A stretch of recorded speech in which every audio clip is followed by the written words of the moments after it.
మనము Telangana forest association ఇప్పుడు ఈ రోజే మనము ప్రారంభోత్సవం పెట్టుకున్నాము. ఆవిర్భావ సదస్సు మిత్రుడు శ్రీధర్ రాజును దీనికి ప్రెసిడెంట్ గా ఎన్నుకోవడం జరిగింది. వీళ్ళంతా కూడా ఎంతో కష్టపడి ఇప్పుడిప్పుడే అన్ని జిల్లాలు గ్యాదర్ చేయడం జరిగింది. నెక్స్ట్ ఇంకొద్ది రోజుల్లోనే త్వరగా మన సంఘం అంతా కూడా తెలంగాణ ఫారెస్ట్ కాంట్రాక్ట్ సంఘం కూడా 2000 మందితోటి బలపడడం జరుగుతుంది. మనము Telangana contract and out sourcing సంఘాన్ని జూలై 24వ తేదీన 2011వ సంవత్సరంలో రవీంద్ర భారతిలో మనం మన ఉద్యోగ జేసీకి అనుబంధంగా ప్రారంభించడం జరిగింది. మనము మన సంఘం ప్రారంభోత్సవం నాటి నుంచి ఈ రోజు మటుకు మొత్తం 40 డిపార్ట్మెంట్లు ఐకేపీ, ఉపాధి హామీ, ఫారెస్ట్, ఎలక్ట్రిసిటీ ఈ విధంగా 40 డిపార్ట్మెంట్లను గ్యాదర్ చేసి మనము ఈ మధ్యనే మన ప్రథమ వార్షికోత్సవం కూడా తెలుగు యూనివర్సిటీలో జరుపుకోవడం జరిగింది. మనము ఈ 40 డిపార్ట్మెంట్లలో ఎవరికి ఏ విధమైన ప్రాబ్లమ్స్ ఉన్నా కూడా మన ఉద్యోగ చేసి ఆధ్వర్యంలో ప్రతి ఒక్క డిపార్ట్మెంట్ ప్రాబ్లమ్స్ కూడా మనం సాల్వ్ చేయడం జరిగింది. మనము ఉద్యోగ చేసికి కాంట్రాక్ట్ సంఘంలో ఉన్న 40 డిపార్ట్మెంట్లకు కూడా టీసీఓస్ అనే సంఘం వారధిగా నిర్మించడం జరిగింది. ఈ 40 డిపార్ట్మెంట్ కూడా ఎవరికి ఏ ప్రాబ్లం వచ్చినా కూడా మన ఉద్యోగ చేసి ఆధ్వర్యంలో సాల్వ్ చేయడం జరిగింది. మన ముఖ్య డిమాండ్స్ మొట్టమొదటిగా తెలంగాణ రాష్ట్రం ప్రకటించడము, మరియు ఆ తర్వాత కాంట్రాక్ట్ ఉద్యోగుల్ని అందరినీ కూడా వెంటనే క్రమబద్ధీకరించాలనే డిమాండ్తో వెళ్ళాము.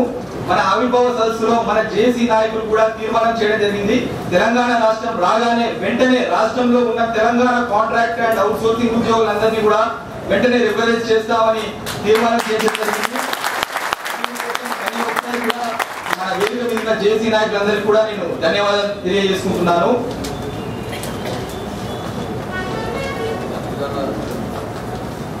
సోదరుడు శ్రీధర్ రాజు ఎక్కడున్నా వేదిక మీదకి రావాల్సిందిగా కోరుతున్నాను.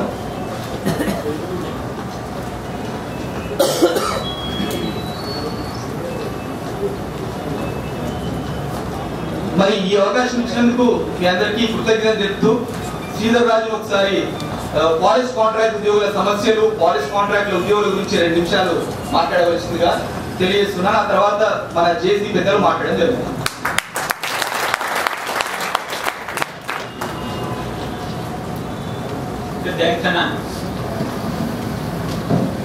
అంతర్జాతీయ జీవ వైవిధ్య సదస్సు మన భాగ్యనగరంలో జరుగుతున్న ఈ శుభ సందర్భంలో మన తెలంగాణ అటవీ శాఖ కాంట్రాక్ట్ అవుట్సోర్సింగ్ ఉద్యోగుల అసోసియేషన్ ఏర్పడడం అనేది ఒక శుభ పరిణామంగా మేము భావిస్తున్నాము. ఎందుకంటే ప్రపంచ మానవాళికి, సమస్త జీవకోటికి ప్రాణవాయువునిటువంటి చెట్టు మన అటవీ శాఖలో పుట్టి అటవీ శాఖ ఉద్యోగులచే సంరక్షించబడి ప్రపంచ మానవాళ్ళందరికీ కూడా మీరు చేసే ఆ చెట్టు ఆ శాఖలో మనం పనిచేస్తున్నందుకు మేమందరం కూడా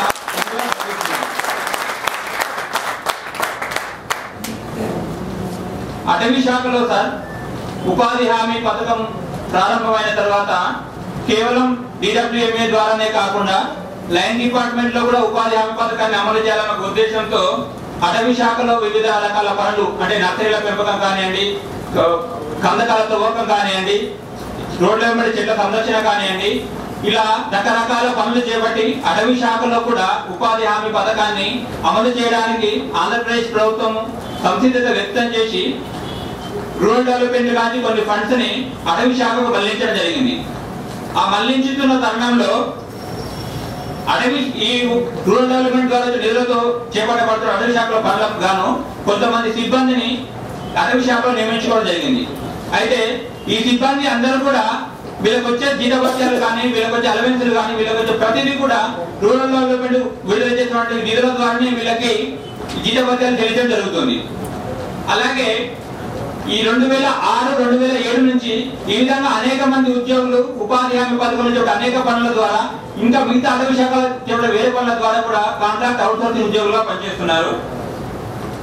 ఇప్పటి వరకు కూడా 2011, 12 తర్వాత 12, 13 ఆర్థిక సంవత్సరాలు కూడా ఆ విధంగానే పనిచేసుకుంటూ కేవలం మొన్నటి వరకు కూడా ఇప్పటి వరకు కూడా 6000 జీతంతో, అంటే జీవో నెంబర్ 3 ప్రకారం ఒక నైట్ వాచ్మెన్ జీతం 6670 రూపాయలు ఉంది.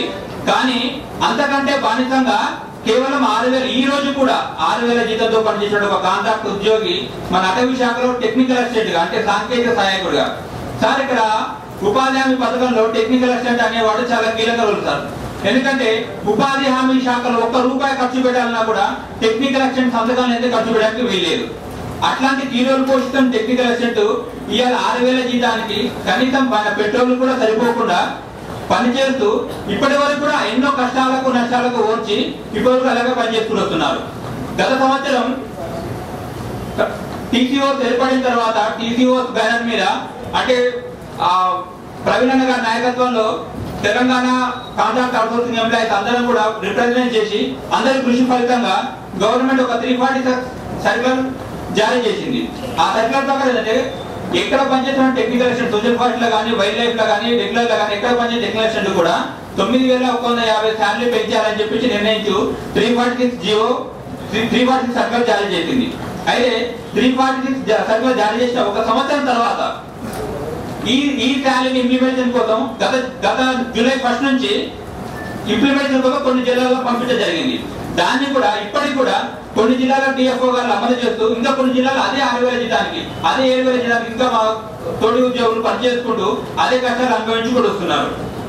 ఇన్ని కష్టాలకు ఇన్ని నష్టాలకు ఓర్చుకుంటూ పనిచేసుకుంటూ వస్తున్నప్పటికీ ఈరోజు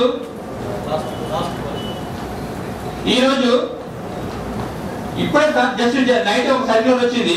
అటవీ శాఖలో ఉన్నటువంటి నర్సరీలను కానీ ప్లాంటేషన్స్ కానీ అంటే టిఎఫ్ఎస్ కానీ తర్వాత అన్ని రకాల పనులను డ్వామాకు అప్పచెప్పుతూ రాత్రినే సర్క్యులర్ జారీ చేశారు. మేము అనుకోకుండా రాత్రి సర్క్యులర్ కూడా వచ్చింది. అది కూడా మీ అందరూ తమరి పెద్దలందరి ముందు కూడా సర్క్యులర్ అందజేయడం జరిగింది సార్. కేవలం ఏం చేస్తున్నారంటే సార్ ఆ అటవీ శాఖలో నర్సరీలని ప్లాంటేషన్స్ మాత్రమే డ్వామాకు అప్పచెప్తున్నారు. ఉద్యోగుల పరిస్థితి ఏంటంటే మీకు ఎలాంటి అపాయింట్మెంట్ ఆర్డర్ ఇవ్వలేదు, మేము మీకు ఎలాంటి హామీలు ఇవ్వలేదు, కేవలం మేము ఉపాధి హామీ పథకాలు నిరుద్యోగం పెట్టుకున్నాము, మేము తీసేసుకుంటున్నాము, ఆ పథకాన్ని తీసేసుకుంటున్నాము, తర్వాత మీరు కూడా వెళ్ళిపోండి, మీకు ఎలాంటి నోటీసులు అందజేయము, మీకు ఎలాంటి రాజపూర్వకంగా మేము ఇవ్వము, మీరందరూ కూడా వెళ్ళిపోండి అని చెప్పేసి నిన్న రాత్రి ఆ సర్క్యులర్ జారీ అయింది సార్. ఇంకోటి ఏంటంటే సార్ ఇక్కడ ఉపాధి హామీ పథకం సోషల్ లో కానీ సామాజిక లాంటి ప్రతి అంశంలో కూడా టెక్నికల్ అసిస్టెంట్ ఇప్పటి వరకు ఫేస్ చేసుకుంటూ వచ్చి అటవీ శాఖ అధికారులు అందరినీ కూడా తెలంగాణ 10 జిల్లాలో ఉన్న అటవీ శాఖ అధికారులు రక్షించుకుంటూ మమ్మల్ని మేము రక్షించుకుంటూ వాళ్ళు రక్షించుకుంటూ వచ్చిన విద్య కోట్లాది ఫండింగ్ ని సక్రమమైన మార్గంలో మళ్లించడానికి మా వంతుగా ఇప్పటి వరకు ప్రయత్నం చేస్తూ వచ్చాం సార్. వచ్చినప్పటికీ కూడా మా నుంచి ఒక చిన్న బీట్ ఆఫీసర్ కానించి డిస్ట్రిక్ట్ ఫారెస్ట్ ఆఫీసర్ దాకా ప్రతి ఒక్కరి వేదికలు తట్టుకుంటూ ఇప్పటి వరకు కూడా మేము ఉద్యోగం చేసుకుంటున్నాం సార్. నిన్న రాత్రి ఒక జీవో వచ్చి మాకు ఎలాంటి ఎందుకంటే ఉపాధి హామీ పథకం వచ్చిన తర్వాత ఏమైందంటే సార్ అటవీ శాఖలు ఇంతకు ముందు వాళ్ళ సంరక్షణలో వాళ్ళ ద్వారా చేపడే పనులు మాత్రం చేసేవాళ్ళు. అక్కడ ఎన్ని మొక్కలు పెంచుతున్నాము, ఎన్ని మొక్కలు అవుతున్నాయి, ఎన్ని మొక్కలు పెంచుతున్నాం అనేది ఎలాంటి లెక్కలు లేకుండా సార్. కేవలం ఉపాధి హామీ పథకం వచ్చిన తర్వాత ఒక పద్ధతి ప్రకారం ఒక డిస్ట్రిబ్యూషన్ ఇన్స్టెన్స్ పెట్టి ఎన్ని మొక్కలు టార్గెట్ ఇచ్చాము, ఎన్ని పెంచాము, ఎన్ని పంచాము, ఎన్ని మిగిలినాయి ఎస్టిమేట్ చేసుకుంటూ ఈ విధంగా పద్ధతి ప్రకారం పోవడం వల్ల దీన్ని బేస్ చేసుకొని దీని వల్ల అటవీ శాఖ సిబ్బంది చాలా ప్రాబ్లమ్స్ ఫేస్ చేస్తున్నారు. అంటే వాళ్ళు ప్రతి మొక్కలు లెక్క చెప్పాల్సిన అవసరం ఏర్పడింది. మేము వచ్చిన తర్వాత ఈ లెక్కలు మేము చెప్పలేము, ఈ పథకం మా నుంచి కాదు, మాకు అవసరం లేదు, మేము ఉపాధి హామీ పథకాలు మేము పనిచేయము అనేసి బీట్ ఆఫీసర్స్ యూనియన్ కానించి డిస్ట్రిక్ట్ ఆఫీసర్ యూనియన్ ప్రతి ఒక్కరు రాసి సిఆర్కి వాళ్ళ ప్రిన్సిపల్ సెక్రటరీ గారికి పంపించేస్తారు.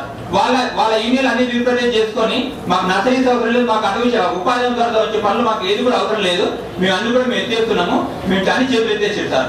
వాళ్ళ చేతులు ఎత్తేసారు, నర్సరీలు ఎత్తేసారు, కానీ మేము మా జీవితాలు ఎత్తేసిన పరిస్థితి ఏర్పడదు సార్. దయచేసి తెలంగాణ ప్రజల్లో పనిచేసినటువంటి ఉపాధి హామీ ద్వారా పనిచేసినటువంటి కాంట్రాక్ట్ అవుట్సోర్సింగ్ ఎంప్లాయీస్ అందరూ కూడా ఆదుకోవాల్సిందిగా వేదిక పెద్దలందరినీ కూడా సవినయంగా మనస్కరిస్తూ వాళ్ళ పాదాబంధాలు కూడా చేస్తున్నాం సార్.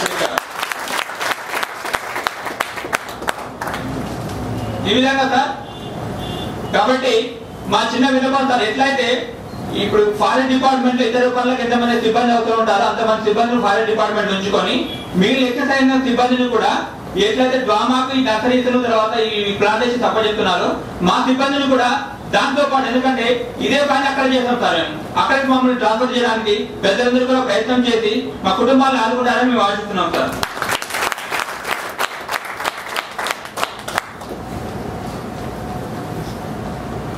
Thank you sir. అలాగే ఇప్పుడు వేదిక మీద నా పెద్దలు న్యూ డెమోక్రసీ నాయకుడు పెద్దలు శ్రీ గోవర్ధన్ గారిని సభను ఉద్దేశించి మాట్లాడుతున్నా కోరుచున్నాం.